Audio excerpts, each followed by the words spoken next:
Here's your First Warn Weather forecast first, sponsored by Anderson Collision Center. Visit driveanderson.com. Well, after a noisy day yesterday with some showers and thunderstorms that moved in for some, things have been a little more quiet out there. It's been warmer too. Our temperatures today have made it into the 80s. We are seeing some cloud cover kind of work in from the west and southwest with the system tied to our southwest. Temperatures today have warmed into the 80s. We're at 86 in Rockford, Janesville, 83 right now in Freeport, and 83 degrees in Rochelle. Just a touch of humidity out there. Not overly humid, but you may notice kind of that rise and that muggy feel, at least for the next couple of days. As we go through this evening, we've got just a few clouds out there. It stays warm. Temperatures will stay in the 70s through the midnight hour, dropping back into the upper 60s for the start of tomorrow. Now, unfortunately, we may see some showers and a couple of isolated thunderstorms heading into the late afternoon and evening for our 4th. I'll time those out for you coming up in the First Warn forecast a little later. Rockford police search for 2 murder suspects, the men accused in a local shooting. Plus, final preparations are underway for the 4th of July show, while organizers say Davis Park is the place to be.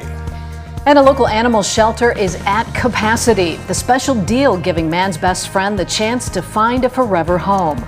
Live from WTVO 17, this is Eyewitness News at 5. Good evening, I'm Mimi Murphy. And I'm Wendell Edwards. We're glad you're here. Tonight, Rockford police are asking for your help finding 2 suspects in a local shooting. June 26th, the officers were called to Haskell Avenue for reports of shots fired. They found Marquel Reddick lying on the sidewalk. He was taken to a hospital where he died. Police say they have identified Eric Townsend Sr. and Timothy Chapman as suspects. The pair are charged with first-degree murder. The men are not in custody at this time. If you have any information on where they may be, contact Rockford Police. Former Winnebago County Coroner Sue Fiducia has died. She was elected to the position in 1995 and served the county for 20 years. Fiducia retired in 2016. The current coroner, Jennifer Moraski, said in a statement, "Her caring commitment and dedication to our community will be a legacy that will live on for years to come. I am honored to have had her as a mentor and a friend. She will be missed by so many." Fiducia was 80 years old. Street closures will impact how we all get around downtown tomorrow on the 4th, but here's what you need to know. So the 4th of July parade will step off on 7th Street Midtown. So you can see the route right here. It's going to start at 4th, go north on 7th, and then hit East State Street, and then cross the river, ending up here at Church Street. So because of this route, many of the streets will be closed at least by 3 p.m. Police will be on hand to control and direct traffic. State Street downtown will stay closed for the fireworks show, but many of the others will reopen after the parade. Now, one of the best spots to watch the fireworks show for many is Davis Park. It's closed tonight as volunteers prepare for the celebration tomorrow. It's the 60th year for the fireworks over downtown Rockford. The Rockford 4th of July Civics Committee raised more than $75,000 for this year's spectacular show. About 7,000 shells were brought in from around the world, with some as large as 2.5 football fields. The committee's co-chairman says you really don't want to miss this year's celebration. A entertainment and pyro geek, this is going to be the show for you. You're going to see just a bunch of different types of techniques in the pyro compared to other years that we've done this. So a third of the pyro that we have this year is brand new to our show. Every year they give us about a third new pyro. This year it's bigger stuff though. I don't want to give too much away, but the show is going to be absolutely amazing. Don't want to miss it. Admission to Davis Park is $5. Veterans with an ID and children 5 and under get in free. Tonight at 9 on Eyewitness News, we're giving you a behind-the-scenes look at more of the fireworks setup. Now, if you don't want to fight the crowds or head downtown with all those street closures, you can watch the fireworks from the comfort of your home. Tune in on our annual live special, A Celebration of Freedom. It all begins at 9 tomorrow night with a live showing of the fireworks at 9:30. This year, a drone will be flying through the fireworks to give you an up-close look at all of the sights and sounds.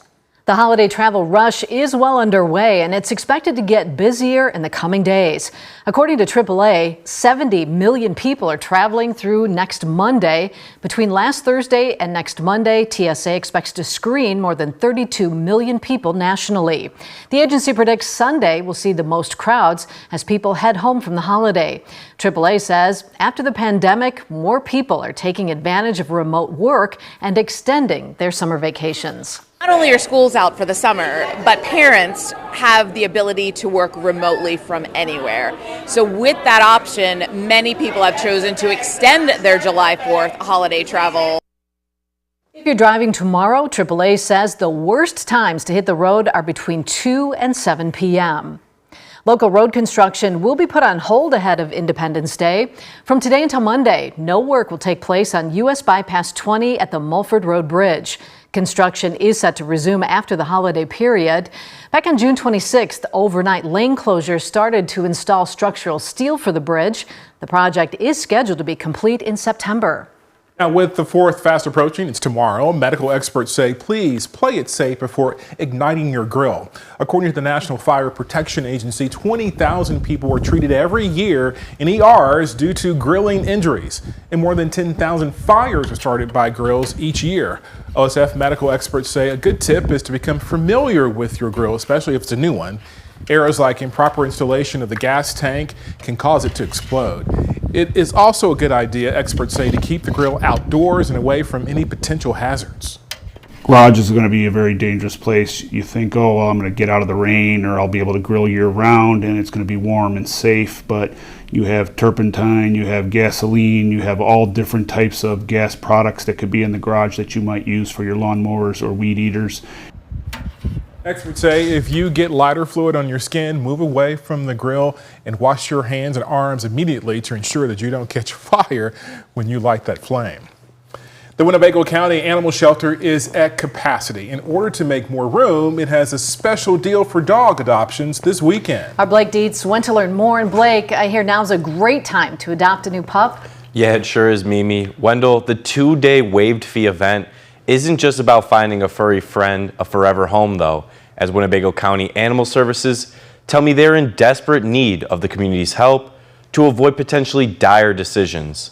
A large influx of animals has left the county shelter far over capacity, and with more being taken in daily, space and resources have become unbearably limited, says adoption coordinator Amber Pinnan. At more than 30 dogs over capacity, the shelter is forced to split cages in half. Pinnan says without public help, they'll be forced to take even drasticer action. We're in a position where we may have to make difficult choices moving forward on what animals are going to be here at our shelter, and so we want to make sure that the public is aware. That's why we're having this flash sale, so that way if you were interested in adopting, hopefully it gets you in here, you can help us with a pet need, and we can make space for others in need in our community. The shelter will be offering those waived fee adoptions on Friday from 11 to 4:30 and Saturday from 11 to 3:30. Those looking to adopt are encouraged to fill out an application ahead of time, and a link to that can be found on our website, mystateline.com. Mimi? All right, thanks, Blake. President Biden's weighing whether to continue his re-election campaign. Up next, what the White House is doing to drum up support. And coming up at 6, Belvedere 100 announces a new program, the federal funding helping to feed students this fall. We've had plenty of sunshine out there this afternoon and warmer temperatures too. Highs today made it into the upper 80s. Find out if that warmth and dry condition will carry over into the 4th. Coming up in the first warn forecast a little later. You're watching Eyewitness News, your home team, with Mimi Murphy, Wendell Edwards, Scott Leber, and Chief Meteorologist Candace King.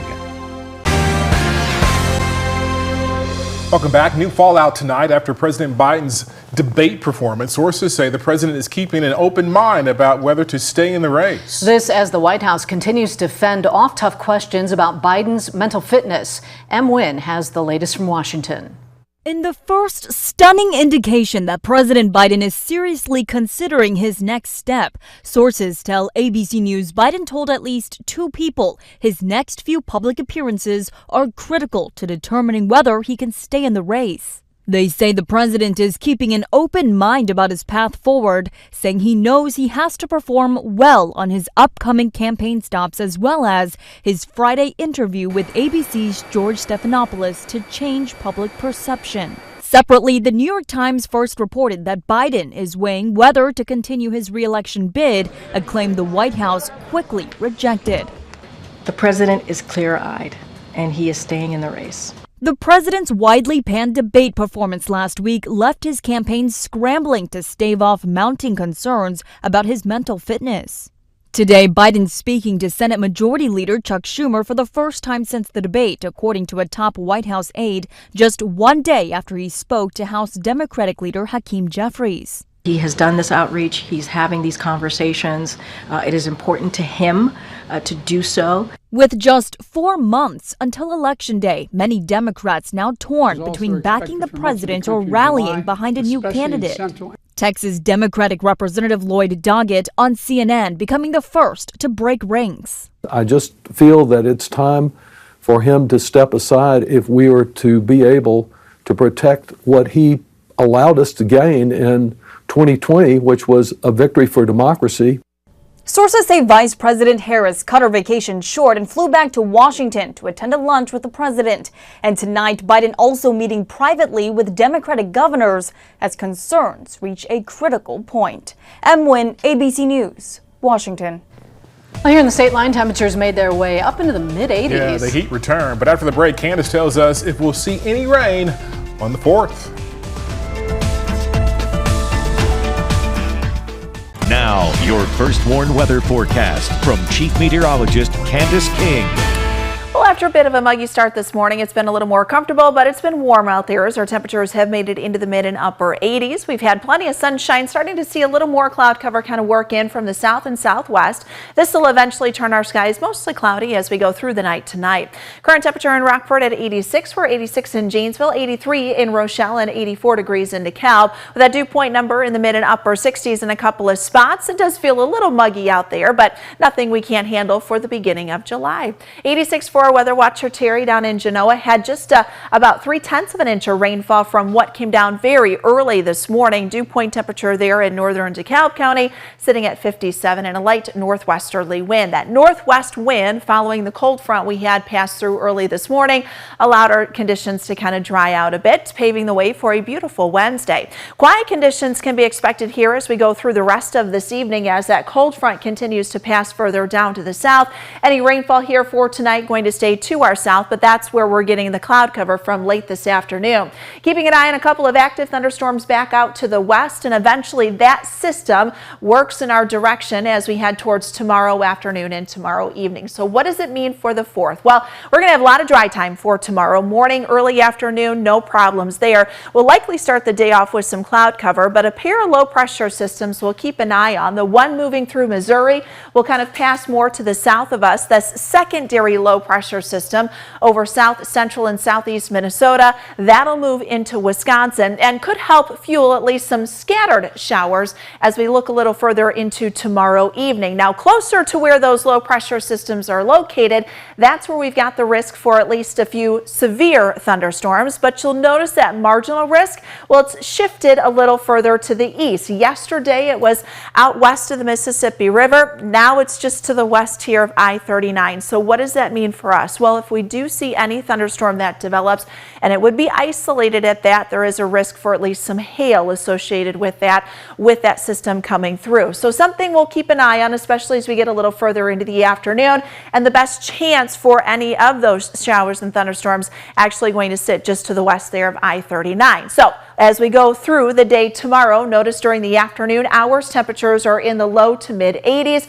We'll add in that isolated storm chance as early as about 4 or 5 o'clock. We'll kind of see that increase just a bit as we get a little further into the evening, which could put us close to where we've got some of those fireworks that'll be starting off, at least those isolated showers and a few isolated thunderstorms. That chance will then increase, I think, after 10 o'clock. Temperatures will be warm, somewhat muggy as we stay in the lower 70s, high for tomorrow near 86. So when we put this all together on Futurecast, we're dry for tomorrow. We've got cloud cover, but we'll start to clear things out as we head into the afternoon. Bulk of our afternoon going to be dry, but then as we get a little further into the evening, we'll start to see some of those isolated showers and a few thunderstorms begin to move in. As I mentioned before, I think Futurecast is a little too robust on some of the thunderstorm activity during that 8, 9, 10 o'clock hour. There are going to be some scattered showers around and a few isolated thunderstorms, but I think the coverage will be just that, very isolated as we get into the evening. Then as we go through Friday, we've got some cloud cover around, a few scattered rain showers, and maybe a rumble of thunder can't be ruled out once we get into Friday afternoon, just with the heating of the day. And we'll hold on to that isolated storm chance there as we head into the weekend as our temperatures stay in the low 80s. Thank you, Candace. Drew Collins is in next with sports. He'll give us an update on why LeBron James decided to stay in L.A. And how Chicago Sky's rookie Angel Reese continues to make history.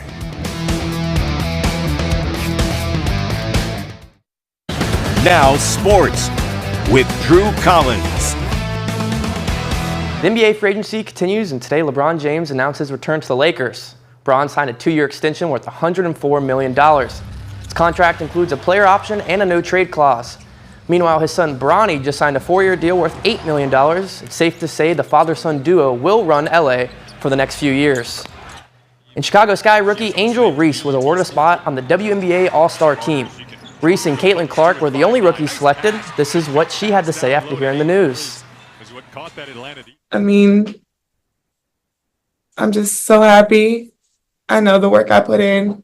Coming into this league, so many people doubted me and didn't think my game would translate and I wouldn't be the player that I was in college or better or would be worse and wouldn't be where I am right now. But I trusted the process and I believed, and I'm thankful that I dropped to 7 and was able to come to Chicago, and it's just a blessing. I can't thank my teammates and my coaches enough for just believing in me and trusting me, and I know all of them are going to come to Phoenix and support me, so I'm really happy right now. And last night, the Cubs and Phillies series got kicked off. Phillies dominated without many of their key players, including Bryce Harper. But tonight, they have a pitcher's duel. Shota Imanaga and Zach Wheeler get the start, and we'll see if the Cubs can get the bats going. First pitch is at 7:05. And yesterday, the White Sox had one of those games you just want to forget about. The Sox will try to break up the 6-game home game winning streak for the Guardians. First pitch is a few minutes away here at 5:40. We'll have those highlights for you tonight. The Rockies host the Brewers today. The Brew Crew are 7-3 in their last 10 games following the win last night. The series is now tied up at 1-1. They're nearly 2-1 favorites heading in tonight, and first pitch is at 7:40. And today is Bark in the Park for the Rivets. They host the Kokomo Jackrabbits at 6:30. The Rivets have already clinched a spot in the playoffs. That's sports. We'll be right back. Well, our first sworn interactive radar, which is on mystateline.com, stays pretty quiet here for tonight, but we may see a couple of isolated showers that could work in here as we head throughout the day tomorrow. This evening, though, nice and quiet. It's warm. Temperatures tonight will drop back into the upper 60s, right around 68 degrees. Tomorrow, we're up to 86. Our morning and afternoon will be dry, but as we get closer to, about 4 or 5 o'clock, we may see a couple of showers try to move in and a few isolated thunderstorms. A lot of dry time in there, though, for tomorrow evening. 80 then by Friday. Thank you, Candace. Thanks for watching. We'll see you at 6.